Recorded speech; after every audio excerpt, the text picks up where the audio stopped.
Olá, Daniel, boa tarde para ti, boa tarde a toda a audiência. Então, estou aqui já ao lado da deputada estadual Zilá, ela que vai falar comigo, né, deputada, falar sobre essas tratativas, a senhora que esteve reunida junto ao DENIT para tratar dessa questão da Ponte do Fandango. Uma boa tarde, seja muito bem-vinda ao NT Sul de hoje. Boa tarde. Como é que esse assunto veio à tona? A ponte já há mais tempo está em situação de não trafegabilidade total. Mas como agora o governo estadual passaria recursos ao governo federal, a minha tentativa de mobilizar, de buscar o DENIT, era de fazer com que parte desse recurso fosse utilizado na recuperação da ponte. Porque se nós trabalhamos a 290 e ela é importante, nós trabalhamos a 116, importante também. A Ponte do Fandango abastece também com a sua produção e ela inviabiliza um tráfego de qualidade e com dificuldades, como a gente vê todo dia. E essa tentativa, eu fiz o que pude. Ontem, ainda pela manhã, o DENIT veio ao meu gabinete, o superintendente, veio o engenheiro Pedro, que também já foi superintendente, e eu exauri todas as propostas e tentativas. Como fazer com que parte desse dinheiro pudesse ser aplicado na ponte? Qual é o impasse? Não tem o projeto. Então, não tendo o projeto, tem que fazê-lo. Então, qual é a nossa posição agora? Eu visitei hoje a vice-prefeita Ângela, visitei a Câmara de Vereadores. Eu acho que Cachoeira tem que se mobilizar junto ao DENIT, ao governo federal, para que coloque na lei de orçamento do próximo ano a ponte e que faça uma força-tarefa para o projeto. Eu acho que tem que ter essa mobilização. Se nós ficarmos esperando, vocês sabem que o Brasil é grande e nós temos tantas pontes para serem feitos os projetos. Então a gente tem que se mobilizar e fazer essas duas frentes de apoio. E foi uma surpresa, uma decepção, deputado, o fato de não existir nem o começo desse projeto? Não, o começo existe. Eu até vendo aqui a Cassis, que eu tive apoio da Cassis, das demais entidades, para que a gente somasse forças. Mas como não tem projeto, as nossas forças se esvaíram, diríamos assim. Mas não a esperança de continuar trabalhando. Então, qual é o plano hoje? É de a gente fazer essa mobilização, Cachoeira do Sul. Eu sei que o prefeito Otávio Germano está bem envolvido. A vice-prefeita nos recebe sempre com muito carinho, e as entidades de Cachoeira. E agora é fazer um movimento mais forte, porque não é questão política, é a questão de esforço político e de comunidade, porque tem que se fazer força política, sim. Política de todos. Não é só de partidos políticos, é de deputados. A política ela é bem mais ampla que isso. E é isso que nós queremos. Então, existe um projeto que está lá, tramitando, que estão fazendo, que mandaram diligências aqui. E qual é a ideia do DENIT com esta ponte? É alargar a ponte, foi uma notícia que eu entendi boa, e fazer a passarela de pedestres para um lado, com a ponte mais larga, 1 metro mais ou menos mais larga. Isso é importante, porque a passagem ali está um pouco apertada. Eu não sou engenheiro, eu falo do meu jeito. Então, nós queremos nos somar. O meu esforço foi nesse sentido. Eu achei que era o momento. Vamos passar dinheiro, vamos passar para a ponte. Não tinha projeto. Vamos elencar aqui as urgências e essa está no topo, não adianta. Está no topo, mas nós temos que trabalhar então agora. Eu sugeriria que se pleiteasse junto ao ministro uma força-tarefa para o projeto. É urgente. Se colocasse no orçamento a Ponte do Fandango, literalmente escrita, Ponte do Fandango.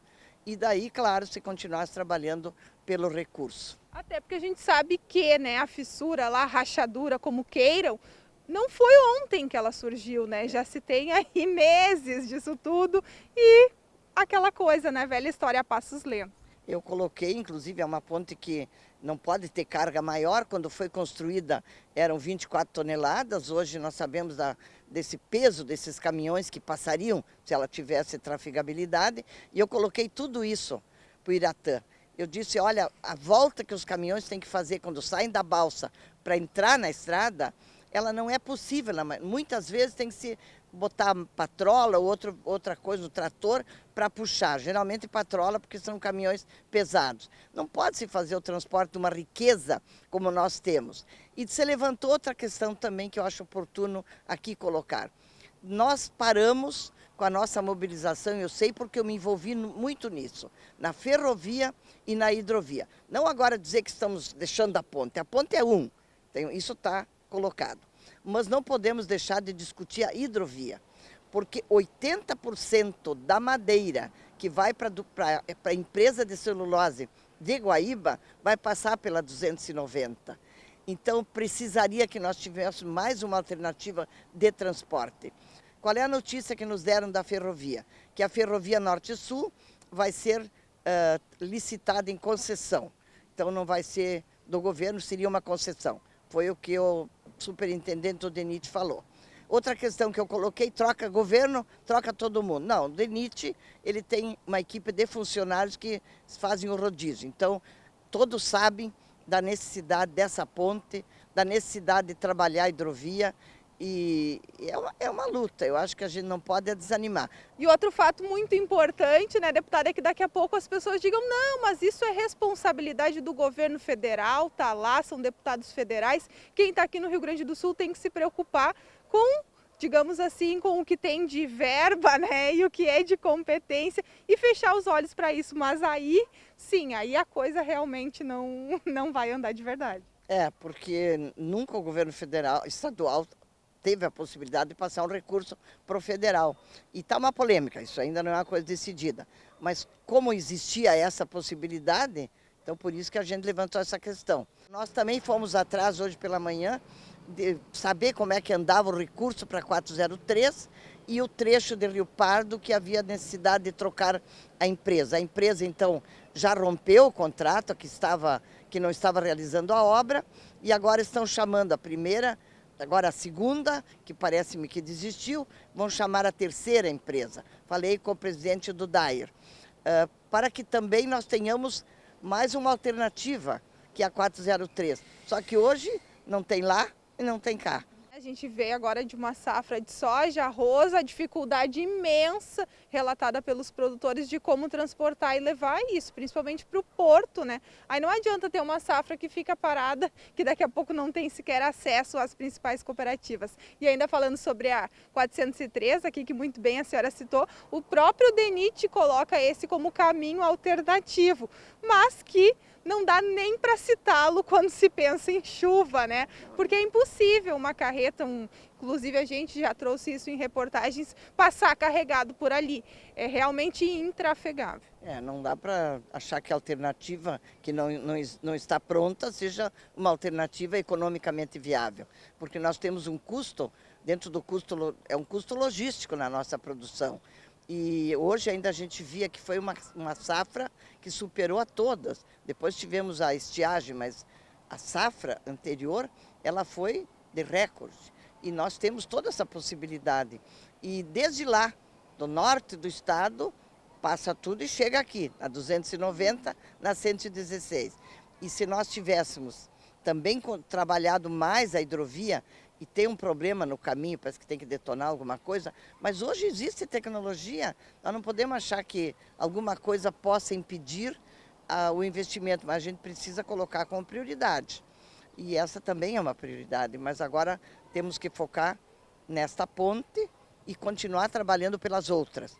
Porque a gente, às vezes, quando tem uma luta, a gente vai naquela, esquece que tem várias outras que podem caminhar juntas, mais para trás um pouquinho, mas que a gente tem que fazer todo o esforço pela população que está aqui. E nem podemos aceitar, né, que a BR-290 siga aí em pista simples, com tantos acidentes, com mortes, enfim, que siga dessa forma aí, terrível, né? Deputada, muito obrigada pela participação, obrigada pela entrevista, obrigada por trazer essas informações aí para a nossa audiência. Eu que agradeço e vejo que a 290 é outra luta, porque esse dinheiro que vai para o governo federal, ele faz intervenções, mas a 290 tem que ser duplicada na sua totalidade de quilômetros.